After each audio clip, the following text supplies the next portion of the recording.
기도하시겠습니다. 하나님 아버지 감사합니다. 오늘 귀한 주일을 허락하여 주시고 이 예배 자리를 우리 가운데 허락하여 주셔서 주님의 말씀 듣고 주님 바라볼 수 있도록 인도하여 주시니 참으로 감사드립니다. 성령 하나님께서 이 모든 시간 가운데 주관하여 주시고 성령 하나님께서 우리들 가운데 말씀하여 주셔서 이 시간 선포되는 말씀을 통하여 우리의 심령이 새로워지는 귀한 은혜를 허락하여 주옵소서. 우리의 막혔던 삶이 열리게 하여 주시고 우리의 답답했던 심정들이 다시금 환해지게 하여 주시며 오직 주님이 주시는 참된 능력과 지혜를 얻는 귀한 시간 될 수 있게 하여 주옵소서. 아버지 하나님 이 말씀을 통하여 놀랍게 주님의 역사하심을 바라보게 되는 우리 모두가 되게 하여 주옵소서. 말씀 전하는 저에게 함께 하여 주셔서 사람의 생각 전하지 아니하게 하시고 오직 주님의 능력만을 전할 수 있게 하여 주시며 말씀 듣는 우리 모두 가운데 함께 하여 주셔서 이 말씀 가운데 꼭 필요한 말씀이 우리 가운데 새겨질 수 있도록 인도하여 주옵소서. 예수님의 이름으로 기도합니다. 아멘. 네, 오늘 말씀 제목은 책임입니다. 이 말씀 구절이 엄청 길었죠. 구절이 길었는데 말씀 제목은 짧아서 짧습니다. 우리 예수님께서 모든 사역을 마치시고 제자들과 더불어 예루살렘에 올라가셨습니다. 이 주님의 모든 사역의 정점이 되는 십자가의 사역을 이루시기 위하여 예루살렘에 오르신 것입니다. 예수님께서는 예루살렘에 올라가셔서 성전을 정화하시고 예루살렘의 모든 종교 지도자들의 죄악을 폭로하셨습니다. 그들은 이러한 예수님의 말씀과 이러한 행동에 위협감을 느끼고 또 예수님의 존재를 많은 사람들이 따르는 것을 보면서 두려움을 느끼고 예수님을 빠뜨리고자 여러 가지 흉계를 꾸며냈습니다. 그래서 이 예수님을 함정에 빠뜨리고자 여러 가지 질문들을 하였지만 우리 예수님께서는 지혜로서 오히려 더 큰 가르침을 주시고 이 여러 가지 질문들을 물리쳐내셨습니다. 이것이 우리가 지난 몇 주간 나누었던 마태복음 20장, 21장, 22장의 말씀입니다. 이와 같이 서기관들과 바리새인, 종교 지도자들과 논쟁을 한 끝에 이 예수님께서 이제 이들에게 본격적으로 비판하시는 말씀이 바로 오늘 우리가 함께 읽었던 말씀입니다. 오늘 읽은 말씀만 무려 28절이나 되는 긴 말씀인데 다음 주에 나오는 말씀까지 합하면 예수님께서는 굉장히 길게 이 바리새인들과 서기관들을 비판하셨습니다. 내용도 우리가 함께 읽어보면서 느꼈지만 매우 강도가 센 말씀이었습니다. 예수님께서는 당대 이스라엘을 가혹하게 통치했던 로마 제국을 향해서도 이렇게 말씀하시지 않으셨고 당대 그 하나님 앞에서 범죄했던 많은 범죄인들, 죄인들 앞에서도 이렇게까지 심하게 말씀하시지는 않으셨습니다.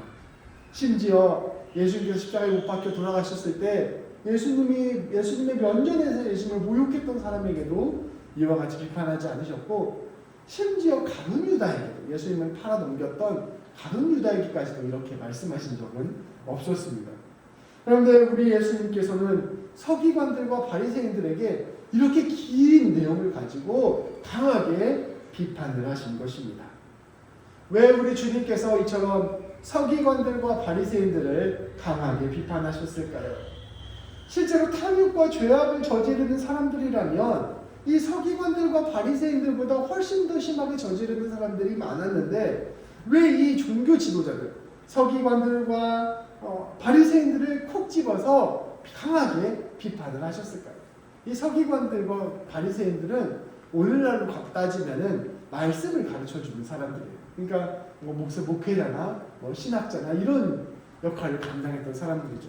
이러한 사람들에게 아주 강하게 비판을 하신 이유는 이러한 사람들, 이 서기관들과 바리새인들이 이스라엘 백성들의 영혼을 책임지는 역할을 맡고 있었기 때문입니다.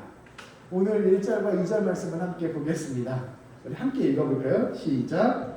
이에 예수께서 무리와 제자들에게 말씀하여 이르시되 서기관들과 바리새인들이 모세의 자리에 앉았으니 예수님께서는 분명하게 선포합니다. 서기관들과 바리새인들이 모세의 자리에 앉아있다. 이들은 이스라엘 백성들을 하나님께 하나님께로 온전히 이끌고 이스라엘 백성들에게 말씀을 가르치고 이스라엘 백성들을 목양하는 책임이 있었습니다. 그래서 이들의 삶은 그저 자신들만의 삶이 아니라 모든 이스라엘 백성들의 삶과 연결되어 있는 삶이었습니다. 그렇기 때문에 이들의 죄악은 단순히 이들만의 문제가 아니었습니다. 이들의 죄악은 이스라엘 백성 전체의 운명과 연결되어 있는 죄악이었습니다. 그렇기에 이들의 죄악은 훨씬 더 중대하게 다뤄졌고 이들의 책임을 다하지 못한 것은 훨씬 더 큰 책망을 듣게 된 것입니다. 이렇게 자기가 잘못한 것에 대해서 큰 비판을 받게 되는 것, 이것이 바로 책임을 진 사람의 숙명이기 때문입니다. 당대 서기관들과 바리새인들은 자신들이 해야 될 이러한 책임을 온전히 감당하지 못했습니다. 이를 보여주는 무서운 책망이 15절 말씀에 나타납니다. 제가 봉독하겠습니다. 화 있을진저 외식하는 서기관들과 바리새인들이여, 너희는 교인 한 사람을 얻기 위하여 바다와 육지를 두루 다니다가 생기면 너희보다 배나 더 지옥 자식이 되게 하는도다. 아멘.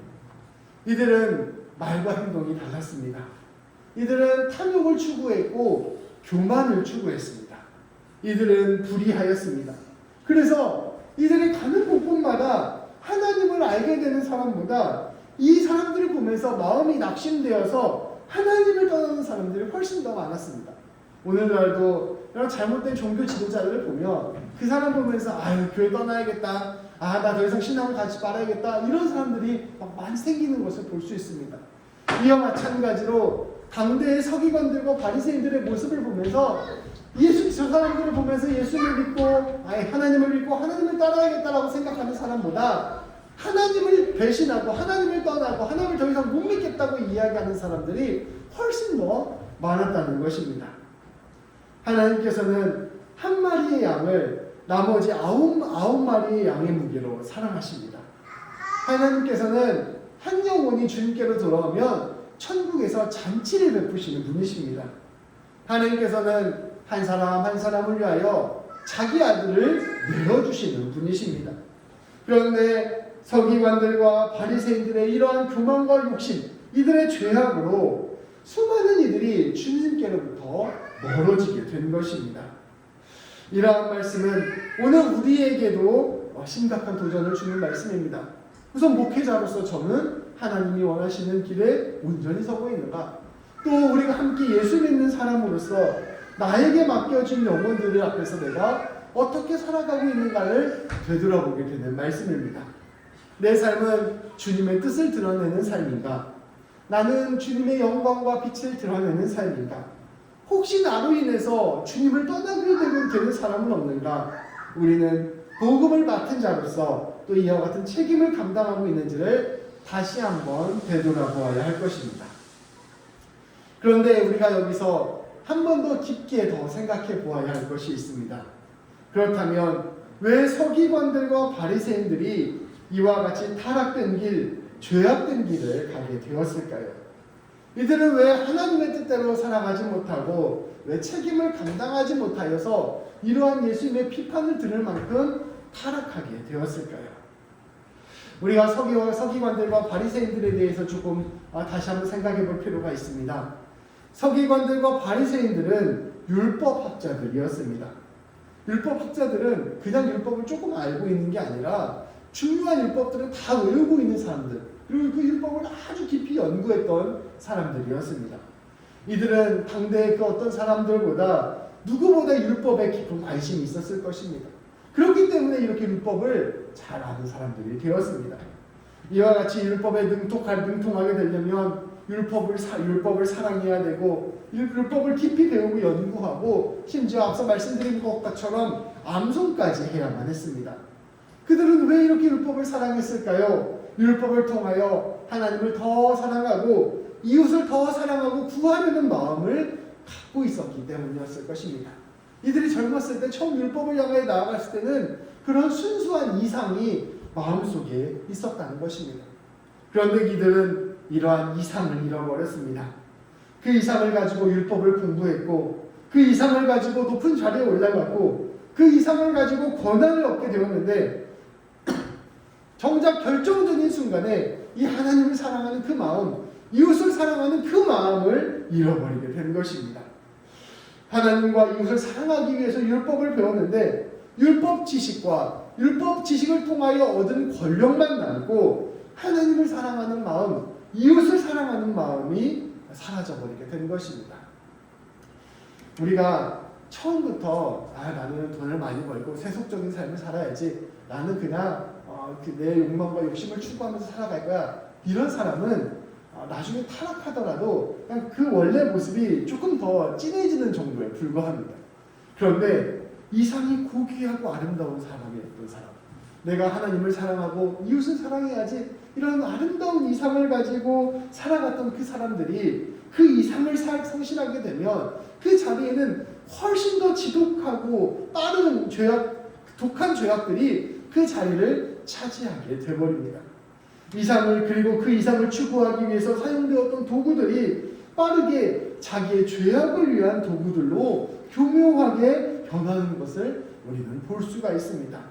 그래서 아름다운 자리에 있었던 사람이 타락을 하게 되면 가장 큰 죄악을 저지르는 사람으로 바뀌게 되어버린다는 것입니다.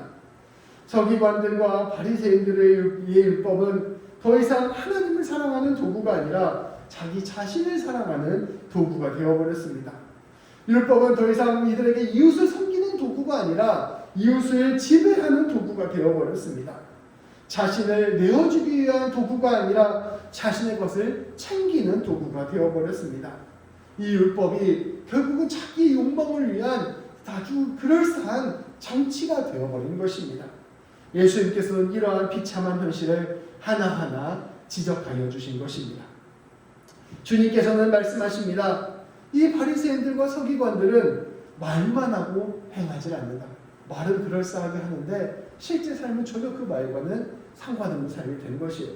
이들은 율법을 잘 알고 있고 그것을 선포했지만 그 율법을 가지고 이용하려고 했을 뿐 그 율법이 가장 핵심적으로 말하는 정신은 따르지 않는 것입니다. 이들은 이 율법과 지혜를 이용해서 선생님이라고 불리면서 사람들을 부려먹고 좋은 옷을 입고 높은 자리에 앉아서 사람들의 대접을 받는 데에만 익숙해졌습니다. 이들은 성전을 관리하면서 성전을 돈을 버는 데에만 활용하였고 위선을 떨면서도 사실은 정의를 추구하지 않았습니다. 이들은 가난한 이들, 애통하는 이들을 긍휼히 여기지도 않았으며 무엇보다 하나님을 향한 믿음도 갖지 않았습니다. 예수님께서는 이렇게 말씀하십니다. 너희는 겉으로는 그럴듯한 모습이지만 속으로는 탐욕과 방탕으로 가득 차 있다. 이들은 남에게 보이는 데에는 탁월했지만 그 속이 완전히 부패하여 버린 것입니다. 이들은 자신이 가진 말씀에 관한 지식을 자신을 꾸미고 자기를 높이고 다른 사람들을 이용하는 데에만 활용했을 뿐입니다. 그러니 이들은 하나님께 주신 그 책임을 진실로 감당할 수가 없었던 것입니다. 그렇다면 이 서기관들과 바리새인들은 왜 이상을 잃어버렸을까요? 이들은 왜 하나님을 사랑하는 마음, 이웃을 사랑하는 그 마음을 잃어버렸을까요? 그것은 하나님의 부르심 앞에 서지 않았기 때문입니다. 하나님께서 우리 한 사람 한 사람에게 각자 삶의 책임을 주셨어요.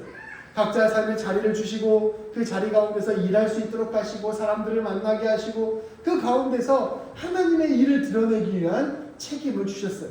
그 책임은 자기가 스스로 만들어낸 것도 아니고 내가 나의 욕심을 위한 것도 아니고 우리 그리스도인들은 하나님의 일을 감당하기 위해서 그 자리를 허락하여 주신 거예요. 그래서 우리는 그 자리에서 그 일을 온전히 감당하기 위해서는 그 일의 핵심이 되는 정신, 그 핵심이 되는 이상, 이것을 온전히 보존해야 되고 그것을 보존하기 위해서는 하나님의 음성을 매 순간 들어야 하는 것이, 하나님의 부르심을 매 순간 들을 때 우리는 그 모든 삶의 자리에서 주님이 원하시는 그 책임을 넉넉하게 감당하는 것입니다. 우리의 이상을 지켜주는 것, 우리의 마음의 중심을 지켜주는 것, 그것은 바로 우리 하나님의 음성입니다. 창세기 1장 27절 28절 말씀을 함께 잠깐 보도록 하겠습니다. 제가 봉독하겠습니다. 하나님이 자기 형상 곧 하나님의 형상대로 사람을 창조하시되 남자와 여자를 창조하시고 하나님이 그들에게 복을 주시며 하나님이 그들에게 이르시되 생육하고 번성하여 땅에 충만하라 땅을 정복하라 바다의 물고기와 하늘의 새와 땅에 움직이는 모든 생물을 다스리라 하시니라. 아멘. 천지창조 이야기를 보면 하나님께서 우리를 창조하실 때 크게 세 가지를 주셨어요. 첫 번째는 우리의 몸과 생명이에요. 하나님께서 흙으로 사람을 빚어주시고 코에다가 입김을 넣어주셔서 사람을 만들어주셨어요. 그러니까 우리의 몸, 우리 자신, 이게 하나님이 주신 선물이에요. 두 번째로는 하나님이 우리 주변에 있는 것들을 만들어주셨어요. 자연을 만들어주시고 또 나에게 이웃을 만들어주시고 내가 처한 공간을 만들어주셨어요.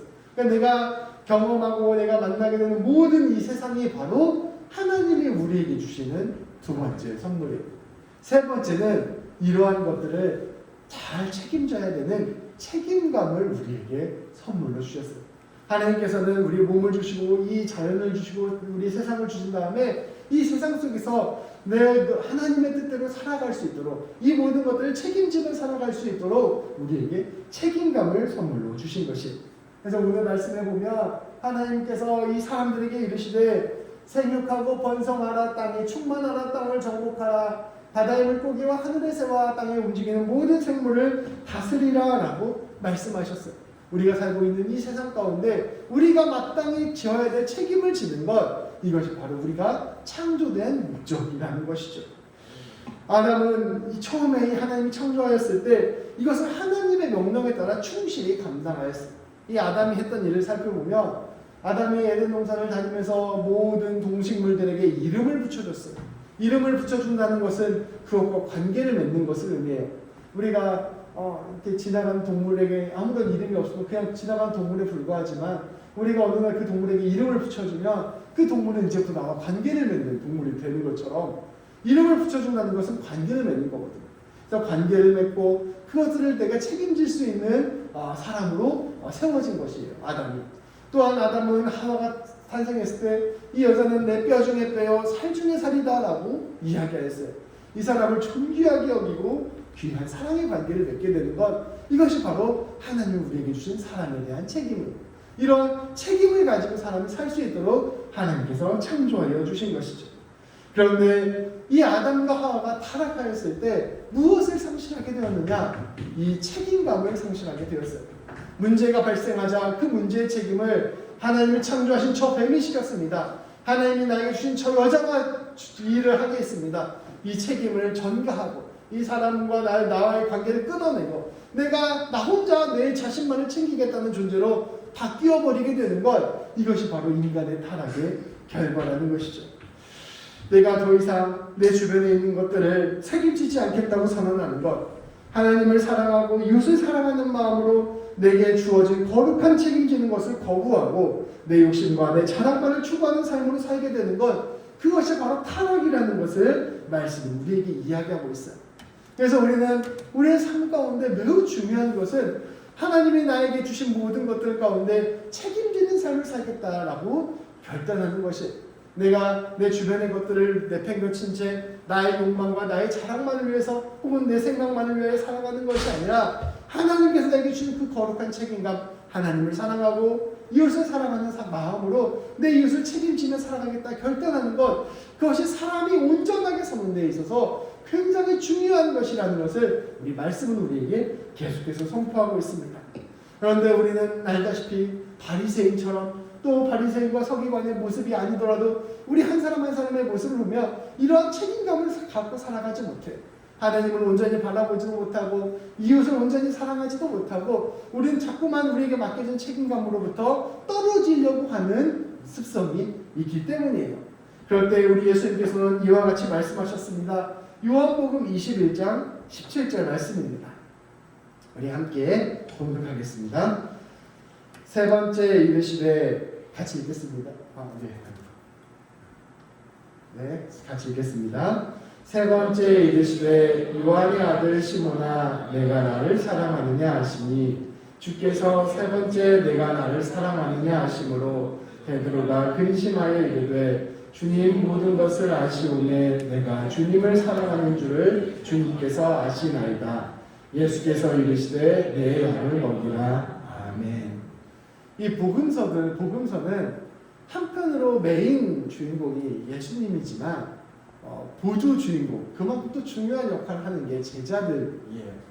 이 예수님께서는 우리에게 하나님의 구원하심을 우리에게 보여주신다면 제자들의 모습은 주님을 알지 못했던 사람으로부터 주님을 알아가는 사람으로서 어떻게 변화되는가를 보여주는 굉장히 중요한 롤모델입니다. 근데 베드로나 나머지 제자들이나 심지어 가룟 유다나 이런 제자들의 모습을 보면 예수님이 살아계실 때 늘 실패하는 모습을 보이게 됩니다. 왜냐하면 이들의 모습을 잘 살펴보면 이들의 마음의 중심 속에는 결국 자기 자신만을 생각하는 마음, 내가 주님 하나님의 뜻을 알고 예수님의 뜻을 알아서 내가 이 세상 가운데 나에게 맡겨진 일들을 감당하면서 그 소명과 책임을 감당하면서 살아가는 사람으로서 세워진 것이 아니라 여전히 자기 자신만을 생각하는 사람으로서 살아가는 모습이었다는 것을 말씀이 우리에게 계속해서 보여줍니다. 그런데 이 예수님이 제자로서 제자로서 이들을 양육하고 성장시키면서 그 일의 최종적인 목표가 어떠한 것이 있느냐? 바로 예수님처럼 이렇게 다른 사람을 먹이고 양육하고 책임지는 사람으로서 세우시는 모습이라는 것을 우리는 발견하게 됩니다. 예수님께서는 책임지지 않는 사람, 여전히 자기 자신만을 생각하는 사람, 자기의 길만을 걸어가는 사람에게 다가와 주셔서 사랑을 보여주시고 은혜를 베풀어 주셔서 그 사람을 세우십니다. 또 그 사람 가운데 마음속에 가장 깊은 곳에 하나님을 사랑하는 이상, 이웃을 사랑하는 이상을 만들어 주십니다. 그리고 그 하나님을 사랑하는 이상, 이웃을 사랑하는 그 이상을 가지고 이 세상 가운데 나에게 주어진 사람들, 나에게 주어진 공동체를 내가 책임지는 사람으로 결단하게 만들어 주신다는 것이에요. 그래서 하나님께서 처음 창조하셨을 때 꿈꾸셨던 그 아름다운 사람의 모습을 우리 가운데 그대로 이루어지는 것이 바로 우리 예수님의 사역임을 말씀은 우리에게 선포하고 있습니다. 우리가 누군가를 책임지기 시작할 때부터 진짜 어른이 됩니다. 내가 이전에 나만을 생각하고 내 길만 걸어가고 이렇게 하다가 내가 누군가를 책임지기 시작하고 내가 누군가와 삶을 더 이상 동떨어지지 않고 그 사람의 삶을 내가 끌어안고 가기 시작하고 내가 어떠한 문제들을 내가 품고 걸어가기 시작할 때 그 사람이 진실로 성장하고 기둥이 되는 것을 알 수 있습니다. 책임감이야말로 사실은 사람이 진실된 사람, 성장한 사람이 되게 하는 가장 중요한 핵심이기 때문입니다. 우리 예수님께서는 그 책임감을 위하여 우리 마음 가운데 하나님의 사랑을 가르쳐 주시고 그 사랑을 바탕으로 이 세상 가운데 온전한 주님의 일들을 감당하는 사람이 되기를 우리에게 말씀하여 주신 것입니다. 다시 우리가 바리새인에게로 돌아가 보겠습니다. 우리 바리새인들이 왜 이렇게 호된 비판을 받았을까요? 그들에게 주어진 영적인 책임을 다하지 못했기 때문입니다.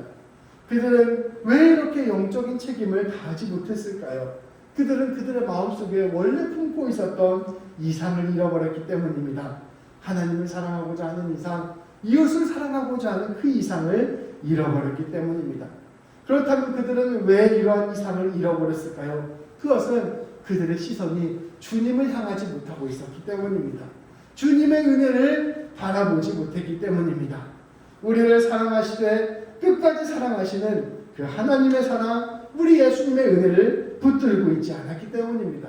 그들은 이 주님을 붙들고 있지 않았기에 원래 품었던 그 첫 마음을 잃어버리게 되었고 첫 마음이 사라진 자리에 점점 자기의 욕망과 자기의 탐욕이 자라나게 되었고 그 자기의 욕망과 탐욕이 자라나다 보니 결국 자기에게 주어진 모든 일들을 자기 욕망과 탐욕을 위한 도구로만 사용하게 된 것입니다. 그래서 근원으로 돌아가 보면 이들은 다시 주님을 바라보며 그 하나님의 사랑과 은혜에 자기의 마음을 기울였어야만 했습니다. 예수님께서는 이들을 강하게 책망하시며 너희가 이러한 마음으로 돌아올 때 온전해질 수 있다는 것을 마지막으로 요청하고 경고하시는 것입니다. 우리는 그렇다면 어떻게 해야 될까요? 우리는 베드로가 주님과 함께 앉아있던 그 자리에 앉아야 할 것입니다. 주님께서 나를 얼마나 사랑하시는지를 겸손히 바라보고 주님의 은혜를 구해야 할 것입니다. 그 은혜 속에서 우리는 우리의 모든 삶의 자리가 주님께서 우리에게 주신 책임의 자리라는 것을 깨닫게 될 것입니다. 그리고 우리가 그 책임을 진지하게 받아들일 때 우리는 진실로 어린아이의 신앙에서 성장한 신앙으로 변하게 될 것입니다. 성장과 성숙의 결정적인 분기점은 책임을 받아들이는 데에 있습니다. 우리가 기꺼이 주님께서 주신 책임의 자리를 받아들이고 주님의 은혜를 붙들고 주님의 부르심에 합당하게 달려갈 때 우리 주님은 우리를 온전케 하실 것이요 우리의 삶을 통하여 충만한 열매를 맺을 것입니다. 우리 주님께서는 이렇게 말씀하셨습니다. 마태복음 5장 11절 12절 말씀입니다. 나로 말미암아 너희를 욕하고 박해하고 거짓으로 너희를 거슬러 모든 악한 말을 할 때에는 너희에게 복이 있나니 기뻐하고 즐거워하라. 하늘에서 너희의 상이 크니라. 너희 전에 있던 선지자들도 이같이 박해하였느니라. 이렇게 고난과 박해가 온다 할지라도 하나님 사랑하는 마음 붙들고 자기의 책임을 넉넉히 감당할 때 우리 주님께서 우리에게 상을 허락하여 주실 것입니다. 우리 기꺼이 우리에게 맡겨진 책임의 길을 걸어갑시다. 기도하시겠습니다. 하나님 아버지 감사합니다. 오늘 말씀을 통하여 우리 삶에 허락된 우리의 책임을 다시 생각해 보게 하여 주시니 참으로 감사드립니다. 아버지 하나님, 우리의 모든 삶의 자리가 주님께서 우리에게 허락하신 책임의 자리임을 우리가 기억하게 하여 주옵소서. 아버지 하나님, 그 책임이 그저 우리에게 버거운 짐이나 우리에게 버거운 무게가 아니라 그 책임이 우리를 온전케 하는 그 놀라운 은혜의 자리임을 우리가 깨닫게 하여 주옵소서.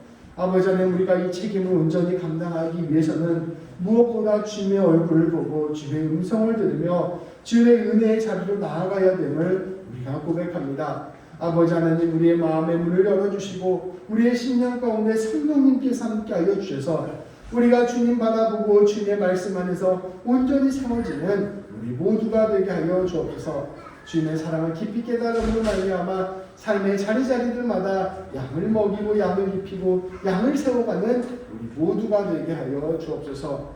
예수님의 이름으로 기도합니다. 아멘.